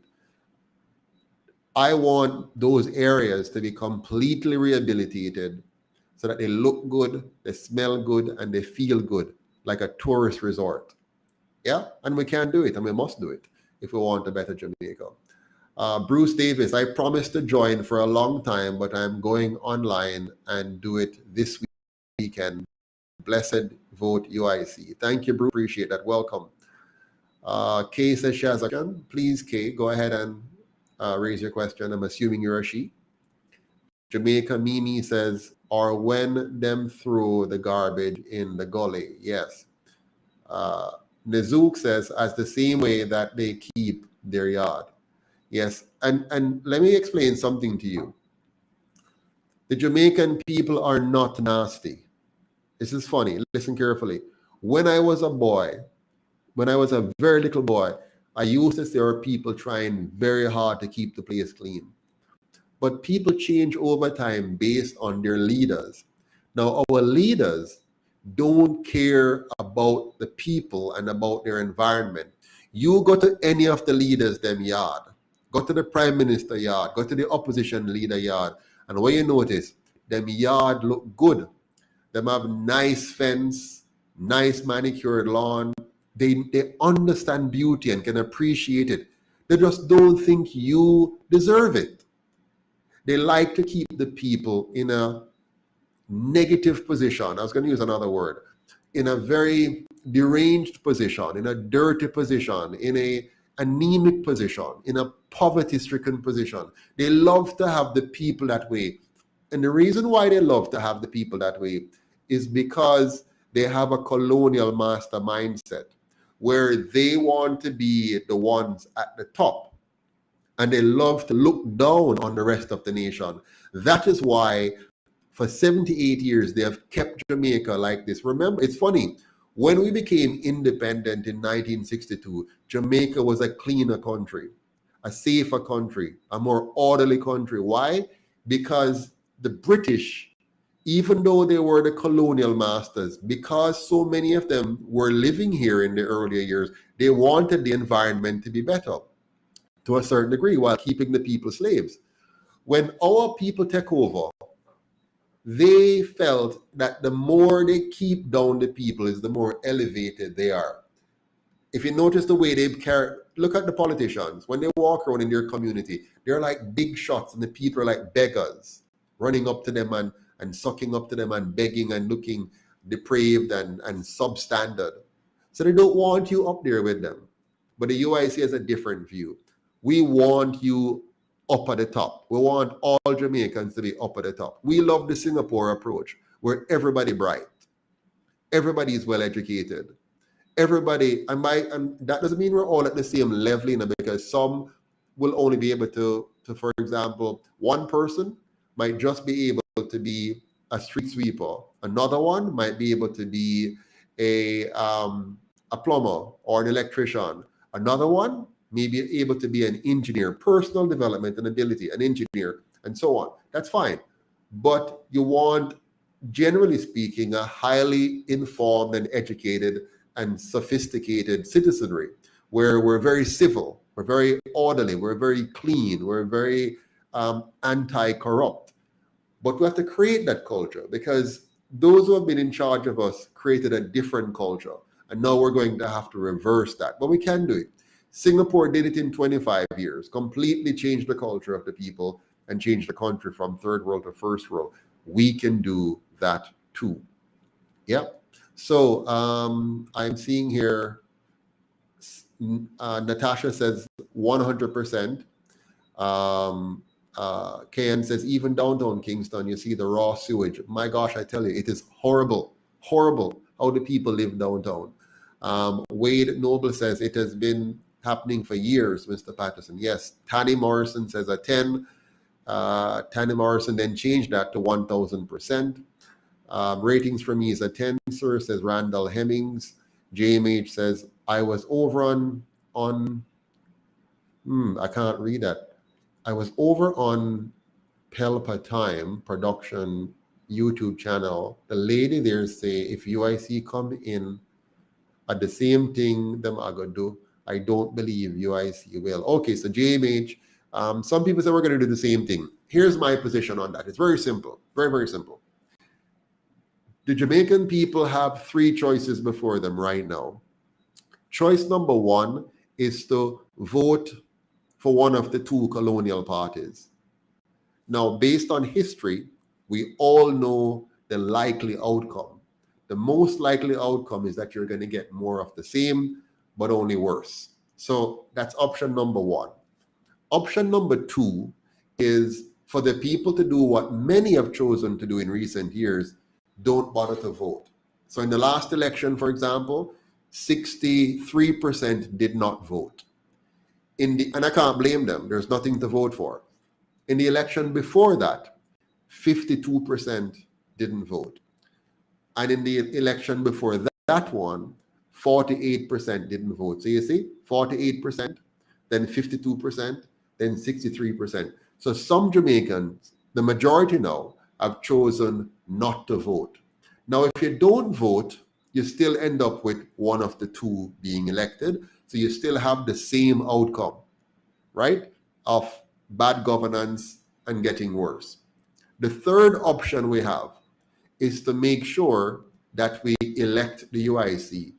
Notice I say elect, not just vote, because electing the UIC requires more than just voting. The UIC is new. The UIC is grassroots oriented. So it's going to take a lot more energy and effort for us to be elected. So for that to happen, we have to do some basic things. All the way, have to join the movement. So go on the website, uicjamaica.com, and sign up and say, me want help to make this happen. So you become a member. Then you pay your membership dues and donate so that we have some money to work with to do the work in the field. And also you volunteer to sit on a committee and help to make things happen in your community or globally. Now, if all of us did that, then we know, we the people, will own the UIC because it won't be owned by the private sector oligarchs. It won't be owned by the colonial masters because we the people created it and we the people own it and we the people control it. And so when the UIC is elected, guess what? Because we the people own it, the UIC will be working on behalf of we the people. If another party comes along, any other party comes along, if that party doesn't follow the model of the UIC, to make sure it's a grassroots, to make sure it's owned by the people, to make sure that the people controls it. Any other party that comes, for certain, they're going to be like the others because they're going to be controlled by a special interest group. You know what the UIC stands for. We are going to protect your rights and freedom. We are going to create a safe, clean, and orderly country. We are going to make sure that every Jamaican can live, earn, and retire with dignity and liberty in this country. We are going to insist on equal opportunity, equal rights, and equal justice for all. We're going to ensure that once and for all, every Jamaican has their individual sovereignty and has clear individual responsibilities so that we have a very secure, a very safe, and a very prosperous collective that we call Jamaica. That's what we're working towards. Now, O'Neill says, we want change to political system. Yes. And Ennis says, Bruce, please follow through. Jamaica need your help. I am fighting COVID in my bed, and I had 3 requests for help with rent payment today. My goodness, it is so sad. Tani says, everything you're saying is welcoming to my ears. Lion Ruler Jungle is reminding all of us, please like, subscribe, comment, and share the live, please. That's the only way people might know. Many Jamaicans still do not know about the UIC. Why? If you watch the news, watch TVJ or CVM one day, just go look and see what they put on there. Every single day, even right now, on very big issues that we, the UIC, has responded to firmly and communicated on, they ignore us. But every day, you'll see the PNP says this, the JLP says this, the PNP says this, the JL. You know what they're doing? They're conditioning the people's mind to not know about the UIC. They want to block out of the people's mind the UIC and keep before the people PNP and JLP. You have no other choice. PNP and JLP, you have no other choice. So, and who you think owns those stations? The PSOJ oligarchs. They own those media houses, and so they use them to control the Jamaican people by controlling the minds of the people and try to exclude from their minds any other option. So if you call some people in different parts, do you know about the UIC? No, what that? I don't know about that. Why? Because there's a concerted effort by the PSOJ oligarchs, right? All of those, you see, right now they're even coming up with a new program trying to counteract the UIC narrative, because we have now opened the eyes of some people, to what they're doing. So then they come out now that they're going to do good things in the communities. They're going to help some low-income communities. They're putting aside money to help, and they're trying to change the narrative. No, the narrative not change. They are the ones who have funded these two parties to create the Jamaica you see today. The Jamaica you see today is not just a product of the JLP and PNP. No, the JLP and PNP work for 2 masters, a local master and a foreign master. The local master is the PSOJ oligarchs. The PNP and JLP gets their massive amount of funding, $300 million in the last election, they get from the PSOJ to continue the status quo, to keep Jamaica the way it is. And then the foreign masters now do the same thing. They give them grants and loans so that they can keep Jamaica doing what it's doing and keep us in the same position. So the UIC is making sure that everybody know the truth about this now. So on September 9th, I will be going to court again in Mandeville, and a whole heap of people coming out to that, and you should come too if you want. And you should actually. So on September 9th in Mandeville, they're going to try me in court for the Mandeville leg of the Walk for Liberty that I did, for which they locked me up. And they're also going to try me later on in Kingston for the Kingston leg I did on the 22nd of September, 2021. But this September 9th, we are going to rally in the streets. Yeah. And on September 22nd, this coming month, we are going to do the walk again from Kingston, this time from Ward Theatre all the way through to Halfway Tree. So we're going to go from downtown Kingston, Ward Theatre, to Heroes Circle, and then to Emancipation Park, and then to the Halfway Tree. So a nice little walk there, and we're going to champion the cause of good governance. We're going to wake up the Jamaican people and call the Jamaican people to action to make sure we get good governance in our country. And we're going to put out some very important policy positions and educate the people on what they need to demand from their government and how they need to demand it. You'll hear more about that later. But moving right along, Sylvia Palomino says, I am from the West Palm Beach, Florida, and you're right about the garbage in the street, in the market, where we buy our food. Tani says, I'm coming from New York to vote for you straight. Thank you, Tani. And Sheldon Magan says, Sir Pattterson, you continue to educate your people in the right way. This is why I believe in the UIC 100%. My fellow Jamaican, come on board. Thank you very much, Sheldon. Ennis says, Mr. Pattterson, I pray that you get in office. Thank you, Alan Scott. Match the check now. Thank you, Alan. Bruce Davis, audio improves. Thank you. Dean Campbell, UIC all the way. Jaden, blessing Mr. Pattterson, UIC up. Sylvia, yes, all the way from West Palm Beach. Hear you loud and clear. Tani, vote UIC. Dion, first in the history of Jamaica. And Unity or else says, Jamaican don't have anywhere to put the garbage. Yes. And Alan Scott says, Mr. President, to be very careful of the bad industry and walk with faith. Thank you. And Yazikiel, I think, Yazikiel Ben Yasrahil. Wow, what a difficult name.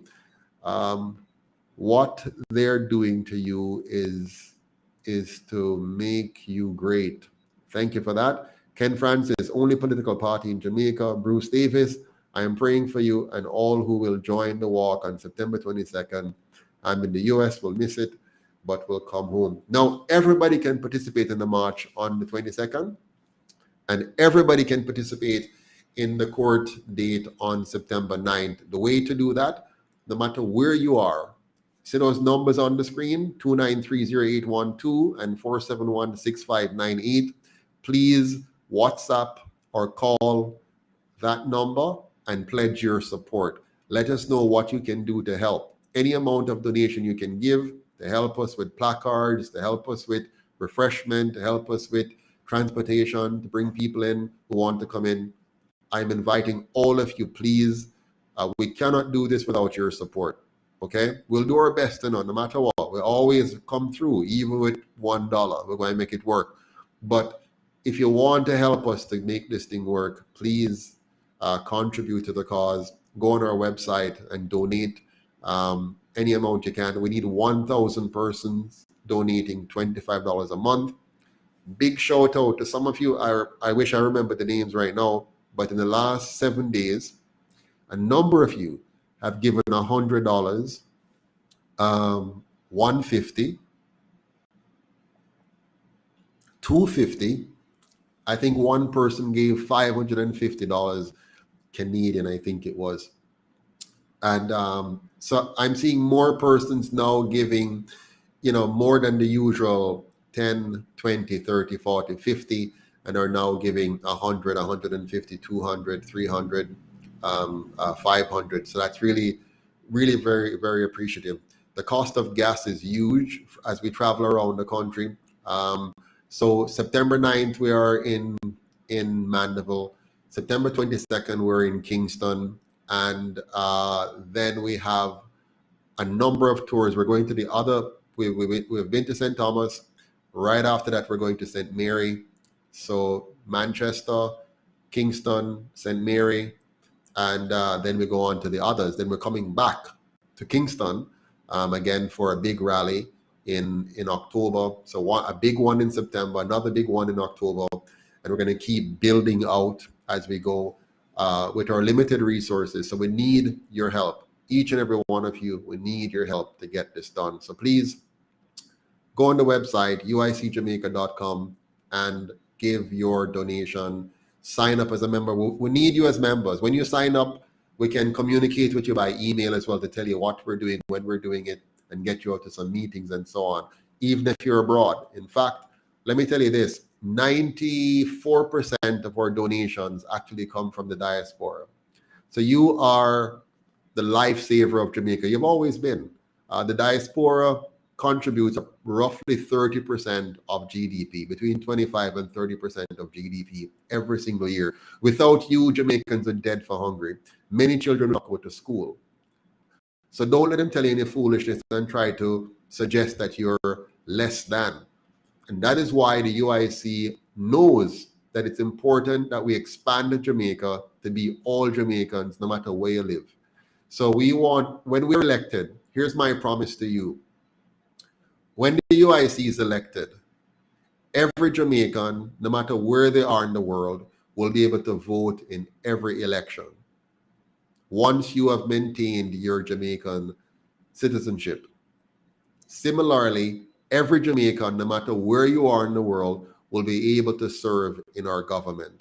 We're going to make sure that if you want to serve, you're welcome to serve. In fact, we're going to deliberately seek to recruit the best and brightest Jamaicans from around the world to serve in our government in whatever capacity you're most competent to serve in. So we don't want anymore to have politicians, pure politicians, serving to lead our ministries.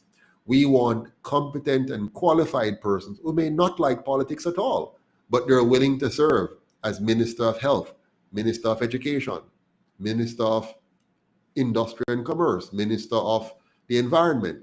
We want the best Jamaican with the greatest amount of experience and knowledge to serve. So we're going to find you. Say if you're in Timbuktu, if you're in Africa, if you're in Asia, if you're in Europe, if you're in North America, we want to find you and bring you home to come and serve your country as one of those who are the best and brightest in your field. We're going to reverse the brain drain in Jamaica. We're going to bring back Jamaicans by opening up Jamaica to the diaspora. So when we have an election, instead of only 2 million people voting, or 1,900,000 as we have now that are eligible to vote, of which only about 800 or 900,000 actually do vote, we're going to open up the voting population to all Jamaicans, no matter where you live, all of you, as long as you have maintained your Jamaican citizenship. And on top of that, we're going to make sure any Jamaican who wishes to return home can do so 100% duty-free. You don't pay a single cent in taxes to come back to your country. So we want to encourage you to bring back all of your personal belongings, bring back all of your business assets with you, the tools, the equipment, whatever you can ship or fly in. We want to bring all of that back to Jamaica. And we want to make it easy for you by not only making sure you don't pay any duty, but we want to make sure you have access to all the information you need easily and readily, so that you can easily and quickly transition to set up shop here. Now, some of you may not want to return home to live, which is also fine. We want to make it easy for you to invest in Jamaica and easy for you to set up business here. Even if you don't live here anymore, you can set up your business here. You know, maybe a branch of your business. Maybe you have a veterinary clinic over there. You set one up here, right? And you fly in every now and again, and you set up your staff, you train your people, whatever it is. We want to make Jamaica fully open to all Jamaicans, wherever you are. Give you first preference for everything, as opposed to giving preference to China or India or others. Let us give you the tax breaks. Let us give you the benefit to come back to your country and set up shop here. So we're going to make this fully easy for Jamaicans abroad to come home. So you can vote, you can run for office, you can be appointed to significant public service offices, and you can return duty-free, and you can set up business with tax preferential treatment over foreigners right here in your country. We want our engineers back. We want our doctors and our nurses back. We want our teachers back. We want our environmentalists back. We want our social workers back. We want all of our brilliant Jamaicans who have been run out of this country by bad governance to come back here, or to at least be a part of here. Even if you don't choose to come back here to live, you're fully a part of it, and you can come back anytime. And if you get into trouble wherever you are, you can call, take up the phone, or send an email to your government here, and we will come and get you. We will come and take care of you. We will come and make sure that if you're being unfairly treated in any other country, you know that your government right here will back you to the hill. Whether we have to call a lawyer or whatever it is, as long as you're being unfairly treated, we are going to step in and step up to protect your rights as a government that cares about its people. We're going to shift the whole way we look at Jamaica and how we look at Jamaicans.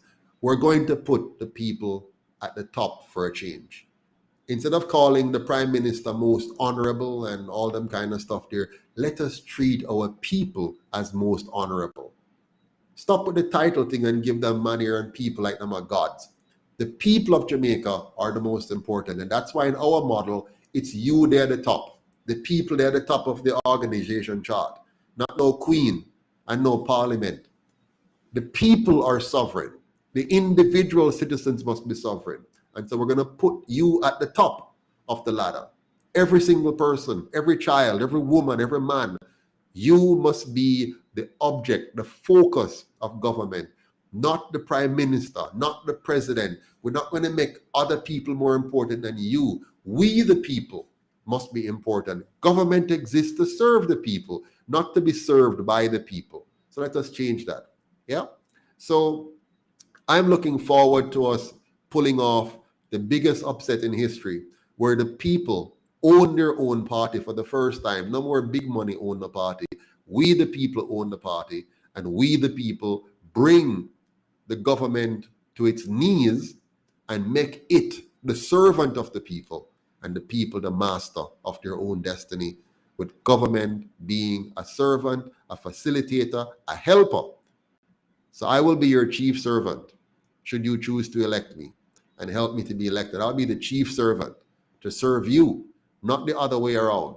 So we're going to stop this whole heap of thing where we put these people on pedestals and treat them as better. But I'm running out of time. I should have been gone 20 minutes ago. Let me do a quick review of what we have over here. Some long comments I see. Let me see here. Lisa Anna, get on the team and stop the dream. Alan Scott. I wish people like Andre Orton and Damian Crawford and Lisa Anna and others would just stop the foolishness and just give up on those two parties. Come and tell the Jamaican people the truth. Tell me where I go on. Tell me where you know. Just spill the beans and denounce them and join the UIC and help us as young people with vision and understanding to fix Jamaica. Stop allowing these two parties for taking us for fool and play around with us. I saw Damian Crawford the other day saying the PNP is different from the JLP, and he's trying to make the point. Crawford, you're making the wrong point. The point you should be making is that the PNP and the JLP are two different flavors of the same poison, and they're two different sides of the same coin.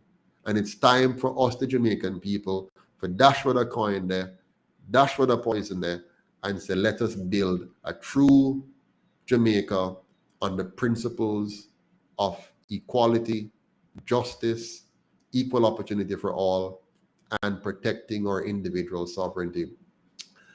Sylvia says, Mr. Pattterson, love to meet you. I'm coming to JA in a couple of months. Love to talk to you when I come. Yeah, man, just give me a call. Send me a message. Looking forward to that. Angela, Paulette Angelo says, UIC Liberty TV, maybe we should change those titles like Minister of this and that. It just carries a negative connotation. Totally agree, Paulette. Let's change that those names and all of that. And I look forward to your suggestions on that. Renard Raymond says, when are you coming to St. Andrew? I've been trying to tirelessly reach out to the parish manager for St. Andrew with no success. I am not sure how you go about selecting your parish managers, but it is crappy and annoying trying to put people who are not interested in others, serving, being part of the... Okay, I am being turned off from this party because of my endless effort in trying to be a part of the system.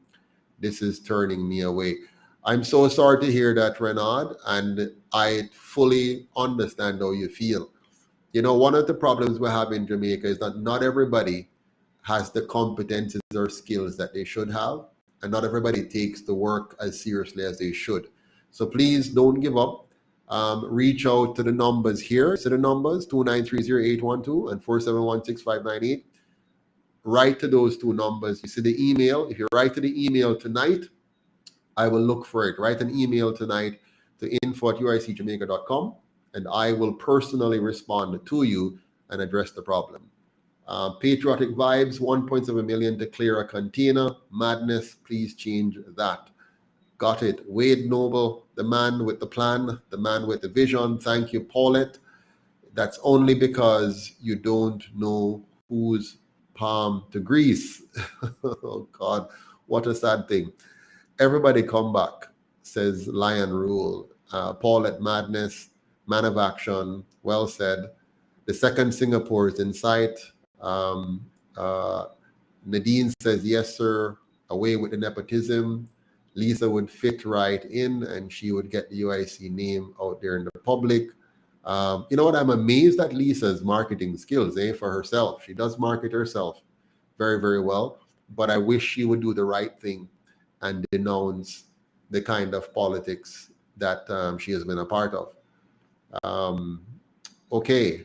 All right. Guys, I can't read through all of this now. I have to go. I'm way past my scheduled time. But let me just say a big thank you, to all of you. Really appreciate the support. And I'm looking forward to seeing as many of you participating in one way or the other. If you can't come out on the 9th to Mandeville Courthouse or on the 22nd toward Theta, 9 a.m. in the case of Ward Theta and 10 a.m. at the Mandeville Courthouse. If you can't make it physically, please make it monetarily. Contribute $1, $5, $10. We need it. We can't do that without you. All right. So I hate to go, but have a good night until we meet again tomorrow. Oh, by the way, this Sunday, I think my wife will be on. I think they're going to do an interview with her on, her own experience in this journey, her thoughts on the various topics, and her role as one of the founders of the UIC movement. She has been a quiet force behind the scenes. She has been an incredible contributor. I know you see me a lot, but you have no idea the amount of incredible work that she has done. So looking forward to watching that interview with her on Sunday. I think it will be at around 4 p.m. Jamaica time. So looking forward to that as well. So have a good night. Take care until we talk